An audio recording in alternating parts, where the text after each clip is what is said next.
Hello, thank you for joining me and welcome to Q&A number 4, I think it is. That was a blast from the past.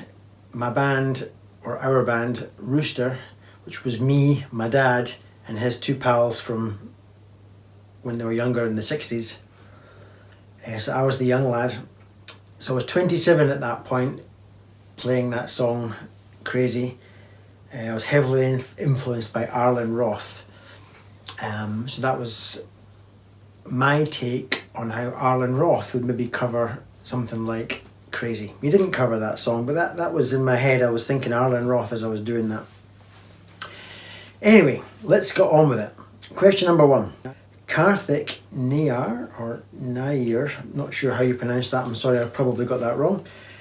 Can we do a similar lesson on playing through the changes on various famous chord progressions? So he's referring to a video I did about playing the changes. But of course I was just doing basic blues and such like. So I wonder what it means, I wonder what you mean. Do you mean things like, well, like that song Crazy? That's a famous song, and you notice my playing was very much trying to play through the changes and trying to touch on the lovely chord changes that occur in that song. Or perhaps analysing something like Hotel California. Why is that solo so interesting? Because it weaves through lots and lots of chords. So I might do a video like that to pick a couple of songs like Hotel California or famous songs that have quite involved chord changes and show you how their guitar players might have been thinking as they created the solos and why the solos are so good. I might do that, I might not, because it sounds quite time consuming, but I will definitely consider it. Next one. Derek Johnson, apart from the whole comment, the question is, if you were a pedal, what pedal would you be? What colour, blah blah blah. Well, these days I guess it'd have to be a tube screamer, because I've got a bit of a hump in the middle here. Ha ha ha. I would definitely be an analog pedal. Can you imagine me digital? Next one. Songline art. What would have been your rig, as they say, back in the day with your band, Rooster? So what would the Paul Cook rig rundown look like? Well, it would have looked like one burgundy coloured Telecaster that I tried to relic extremely badly. It was polyurethane, and as you can imagine, it did not go well. So I got bored halfway through. So it was a half relict, half not relict polyurethane red Stratocaster. In fact, here's a photograph of it, I think, before it was relict. So that was me and our band, Rooster. So that, and one other guitar, a Gibson Les Paul from the year is either 1999 or 2000, a Cherry Burst Les Paul. So the Strat and the Les Paul allowed me to cover all the ground and all the songs in our covers band. Guitar, and the signal chain was guitars into a multi-effects unit on the floor. It was a Boss GT5. I think they still do that line, or maybe a Boss GT whatever now. Big heavy solid thing, never let me down. It was really reliable on the floor, and like I do now, I got most of my overdrive sounds from the amp, which I'll tell you about in a minute, but it allowed me to get things like the odd bit of chorus and different flavours of overdrive and other such things, phasers, flangers for some of the covers that we were doing. So guitars into the Boss GT5, and then out the back of that, straight into the front of a 100-watt Fender Twin, which I no longer have, and I don't miss. I don't know why, it was ridiculously heavy, stupidly heavy, but I carted that thing around gig to gig. It was 100% reliable, it was great. There were some nights I used to turn around and think, what a sound. But most of the nights it was just great. But now and again I would get to a certain venue and it would sound outstanding. And it had all the headroom you could ever want. Clean headroom, or you had a channel, a gainier channel, you could use that. It wasn't a classic Twin. It would have been a Twin from maybe the mid-90s, something like that. So that was my rig. Strat Les Paul, big pedal, effects, and a Fender Twin, blackface. Next one. What are generally the import costs? Because obviously I was looking at importing a American Fender Stratocaster from Arizona, and then you'll recall I bottled it, and I'm still importing, but this time from Europe, which is less expensive, and the overall cost of the European guitar will be more affordable. So basically the guitar, the American Fender, was about £2,100, and I've not got the figures here, but I kind of worked it out. The add-on duty, and I wouldn't have known what the duty is, but something like between 8 and 12%. So there's, let's say, 10%. So to add on 10% duty straight away to the £2,100 guitar, so that's over 200 quid straight away. Then our government would add on what we call the VAT at 20% on that, and then the courier apparently would have charged me something as well. So you're basically thinking a £2,100 guitar might have come in at 2,800, 2,900 after it was all said and done. And I'm not a rich guy. I've surrounded by these wonderful guitars, so I've kind of spent as much as I can really afford to spend on. In other words, the point is I couldn't afford £3,000. So that's what I was looking at going to maybe have to be spending. But by importing from Holland, I'm excited to be part of this project anyway with Nick Oswald, but I'll still have to pay VAT. I won't have to pay any duty apparently, because it's coming from the EU, and even though we are no longer part of the EU, no duty. And I may still have to have a bit of courier cost, but probably not as much. So I don't know what the final bill will be, but the bass guitar is more affordable than the American one was, so that's why I'm willing to push myself and get that one. Now there's another part to that question. He asks about the leap of faith in buying a guitar, online that you've never ever tried before. Now actually, all my 5 guitars that I love every one, I don't think I've played any of them before I bought them. And here's why. This is interesting. R9, who cares what it sounds like? It looks stunning. It was the Gibson guys, it's an R9 with their perfect glue and their perfect plastics, and oh, I can't use that knob, you got to use this knob, and that top's not good enough, we need that. So I don't think it's possible to get a lemon out of the Gibson custom shop because of all the time and effort spent. But if you do get a lemon, how is it a lemon? What is it they could possibly have done to it to make it a lemon? If the fret job and the intonation and the trusher isn't right, these are all things you can get fixed. So the R9, my dad gave me that, and as it happens it does sound great, but if it didn't I would make it sound great. I would take it to the tech because the look of the guitar inspires me more than anything else. The 335, who cares? It looks stunning. As it happens, I did a back-to-back. My dad's got, if you saw the last video, a 335 that looks almost identical. In fact, here's a wee... I'll not do that in the next video, I'm digressing, I'm getting excited. Anyway, that 335 is the one that I love the look of, and yet acoustically it doesn't sound as bright and jangly as my dad's, which I don't like the look of quite so much because it's plainer and it's brand new. It's got nice, well, it's got shiny pickups and it's all nice. That one's got the VOS. But I make it sound nice. As it happens, it sounds great anyway, but if it didn't, I would get the tech to put in maybe thinner, more open pickups. As it happens, I don't particularly like the fret job, but it's not bad enough to be upset about. I could get it refretted if I really want to, but I love it. The Junior here came from Spain. It's a custom shop. How bad could it be from the custom shop? I knew I loved the look of it. I knew my relicing would improve the look of it, in my opinion, so I relicked it. As it happens, it sounds stunning, but even if it didn't, I would make it sound stunning. I would change the pickup, I would do whatever I needed to do to make it sound stunning. The gold top, awesome. As it happens, I got lucky. It sounds amazing straight out of the box, but if it didn't, I would do all the aforementioned things. This Telecaster was bought on Looks. I went into the shop, he had just sold the last one. He said, but we've got more coming in. Pick, there's one in Glasgow. In fact, it had already come into Glasgow or something. I'm in Edinburgh. And I said, of all the relicing, that's the one I like the look of. He says, right, that one's in Glasgow. We'll phone it through. and I don't think I even tried it. How bad could it be? As it happens, that didn't sound great. It played great, but it didn't sound great, and the rest is history. As you know, the Telecaster above my head, I've had pickup changes, and now I love it. So my experience of buying unseen, if you're buying top of the range guitars, I would suggest it's probably quite hard to get a lemon. If you're buying, here's one, if you're buying Gibson production line, well, we've all seen the YouTube videos of how quality is up and down. And word on the street generally is if you're buying Gibson production line, the quality for decades has been up and down and up and down. It's very inconsistent.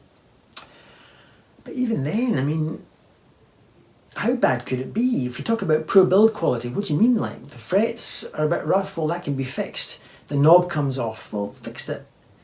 So I would wholeheartedly buy a guitar unseen if you like the look of it. Stuff can be fixed. So will I ever import from America or far-flung reaches again? Unless I'm feeling really loaded or I absolutely have fallen in love with a guitar that was advertised, then probably not. I'll probably, in fact, when I go into Reverb, I'll probably just filter all my searches to maybe UK supplier only, or maybe EU at a push, which is a bit of a shame. And I do have dreams of going to America and visiting Manny's and all these amazing shops and maybe bringing a guitar home, but it's putting dreams like that beyond reach, really, with the costs. Next question, talking about my Telecaster with its humbucker in the neck pickup. Just wanted to know if the PAF pickup can give a legitimate Les Paul-like lead tone, and he refers to slash. No, it cannot. The Les Paul is a slab of mahogany, big old chunk of mahogany, and a maple cap. The Telecaster is a very lightweight swamp ash body. No, but it does add what it adds. It adds meatiness and a flavour of Les Paul, but no, it is no Les Paul replacement. There are a lack of mid. The Les Paul construction provides a very throaty mid-range that the Telecaster just does not have. Hope that answers your question. Next question from XL Biker 13. Oh yeah, chord voicings. What is the best way to learn more interesting chord voicings? Pardon me if that's a stupid question. No, it's not a stupid question at all. But the answer to it is the same answer that I give to a lot of questions of that vein. How do I get better? How do I get out the blues pentatonic box? How do I get new musical statements into my playing? The answer is all the same. Whenever you see a YouTube performance or something on your music iPhone or whatever, if you like it, don't let it just float by. I'm watching YouTube all the time, everything from footage of concerts from guitar players or performances. I like watching Carter Vintage Guitars, and they get Joey Landreth in to perform something on the latest acquisition they've got. I watch all of these things, and whenever something impresses me, or whenever I hear, in this case, a chord voicing, I file it into my folder. I've got a folder of favourites. We've all got a folder called favourites. I file it into there, and I've got, at any given time, a backlog of things to go through. So when I've got a day off work, I go into my favourites and I think, why did I save that? And I hear JD Simo do something, I think, that's why, that was great what he did there, and I learn it. And so it's a chord voicing.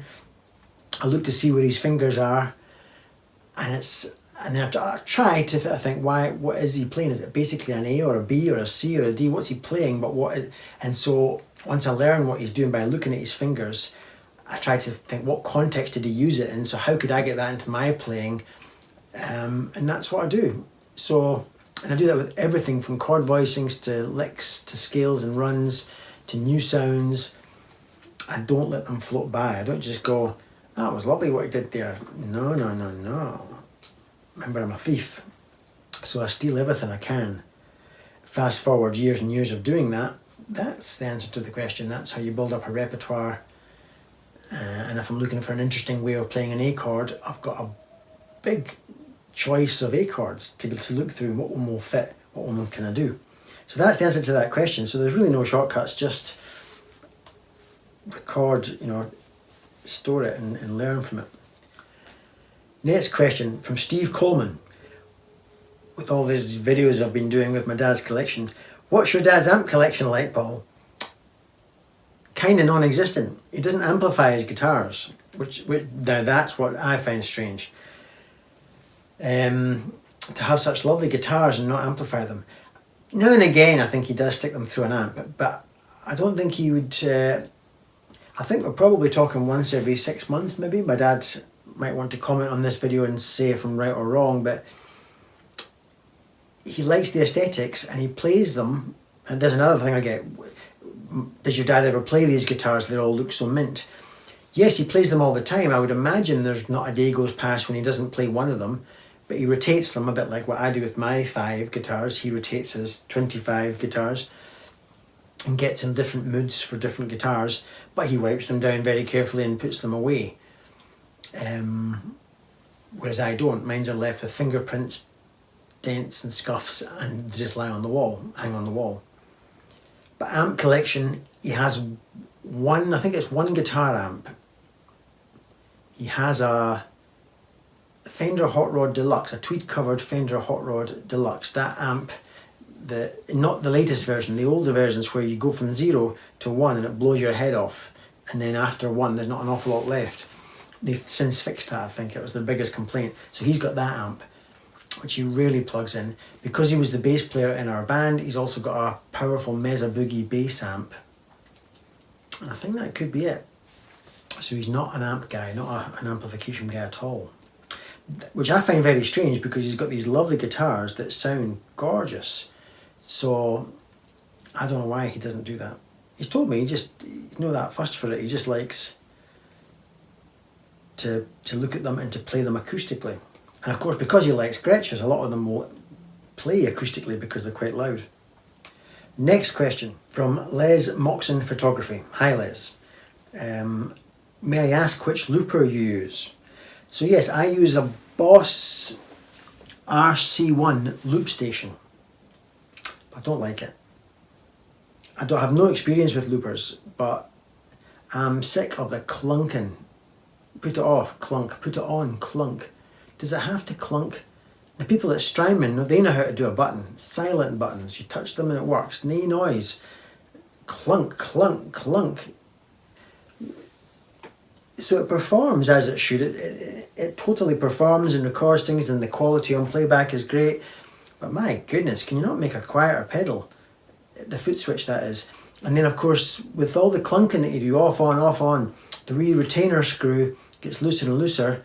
And it's happened before where I clunk it on or off and the spring pops up and the whole pedal falls to bits. I'm exaggerating. And then you have to put a bit. So no, not a fan of the Boss looper. I would, knowing nothing about loopers, I think I'd go for a called a Ditto, the wee Ditto that everybody seems to use. So if everybody's using it, that's what I would buy next time. So I probably will buy a Ditto. Next question from Eric Patterson. Hi Eric. Any advice for getting rid or reducing the annoying hiss when using the lead, brown and crunch settings on the Katana? I answered him directly, but I'm surprised he was getting hiss on the crunch channel. Yes, every time you go up a stage in distortion, you're going to get more hiss. But I do agree on the lead and brown channels, it's not pleasant if you're playing in a house or bedroom environment. On stage, I don't suppose it would worry me so much because the song's going to start any second. And you can you'll let rip with the noise of the band. But crunch, I found it was fine on crunch, but of course my preferred settings on the Katana these days are the clean channel. But then I also like to have the gain up full within the clean channel, which doesn't add any hiss.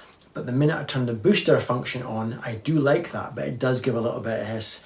But yes, overall the operation of the Katana, there's a layer of hiss more than what you would get in the valve amps. So no advice really for getting rid of that hiss. I just think you have to live with it, or don't use these settings, or use the clean setting and put a bunch of pedals through it. That would sort it. Next question. Next time I do this, I keep cutting the people's names off, so I no longer know who I'm actually talking to sometimes because of the way I've photographed the comment. Sorry about that. Oh yeah, this question, I'll read it. I struggle to keep motivated to pick up the guitar, and I think it's because I don't know where to start when it comes to what to play. What should I practice? What chords go together? What scales can work well together? How to break out the pentatonic and really express yourself through the guitar.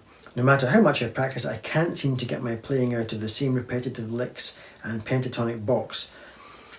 So yes, the answer is the exact same to a question a few questions ago in this same video, and that is learn and copy what you like.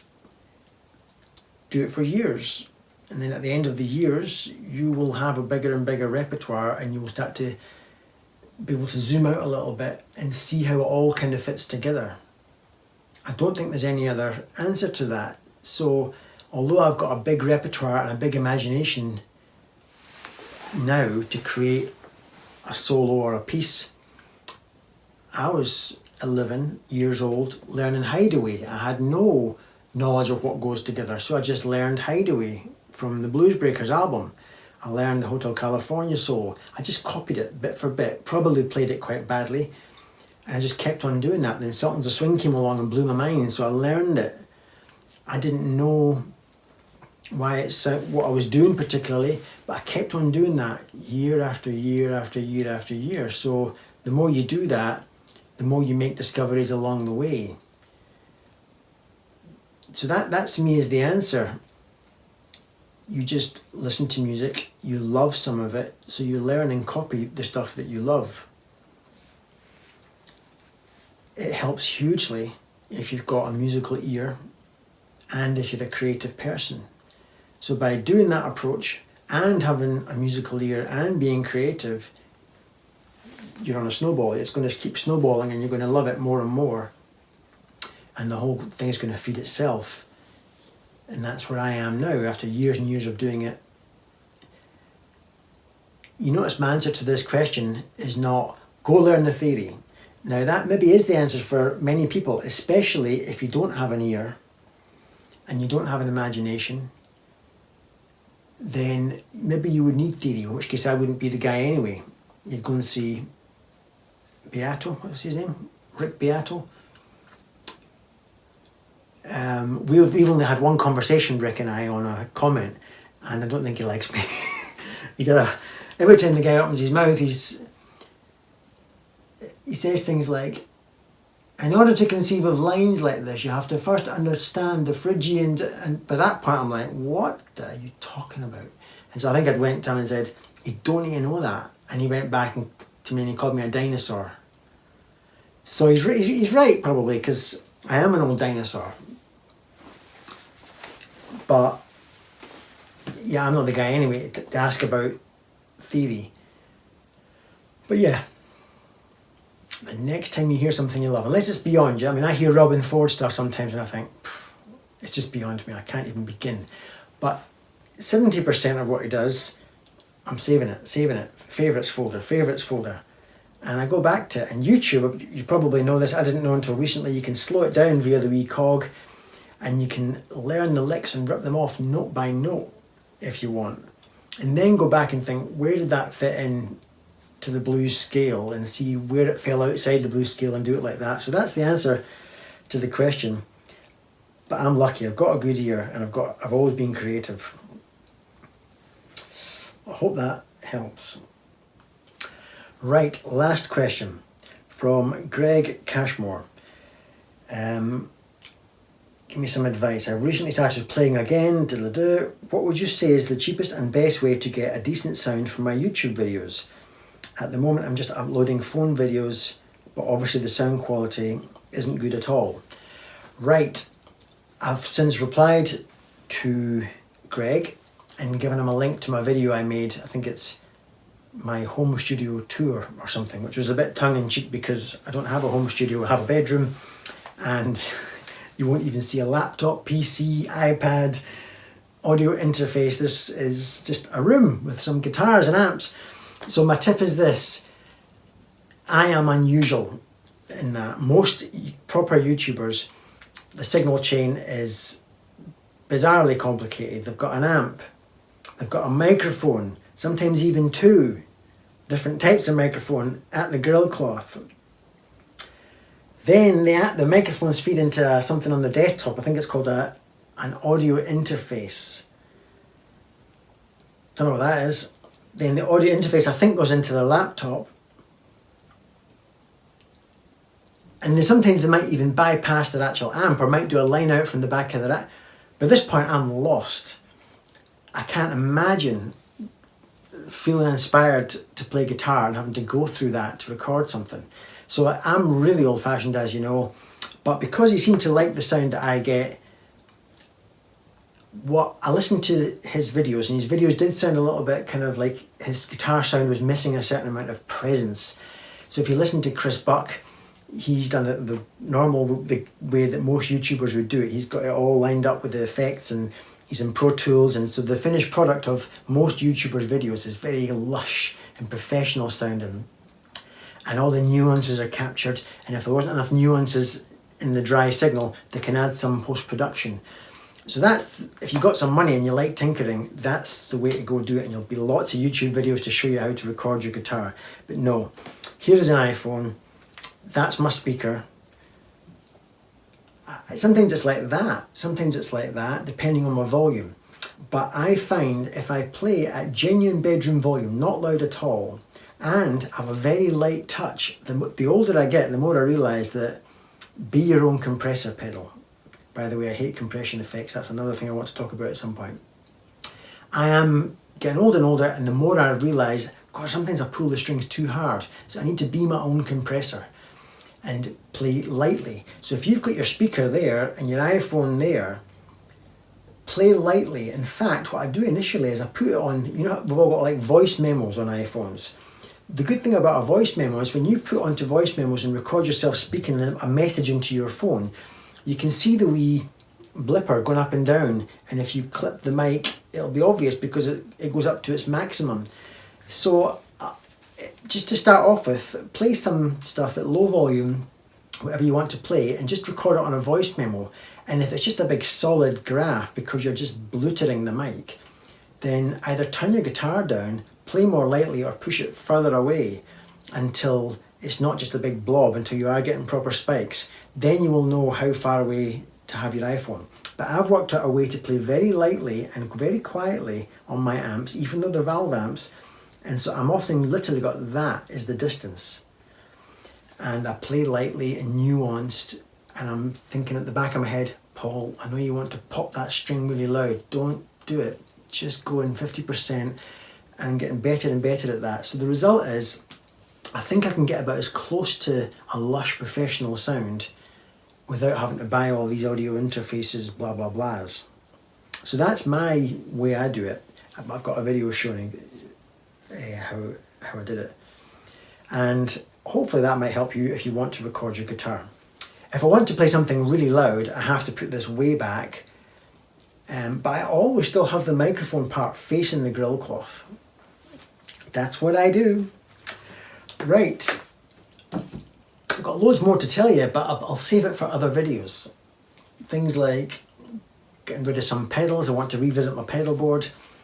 I've changed a pot in my Telecaster. And there's some other big news regarding an amp. Anyway, I'm saying too much. I'll speak to you soon. And I'll leave you with the second half of me playing Crazy by Willie Nelson. Thanks for tuning in, and keep your questions coming. Bye for now.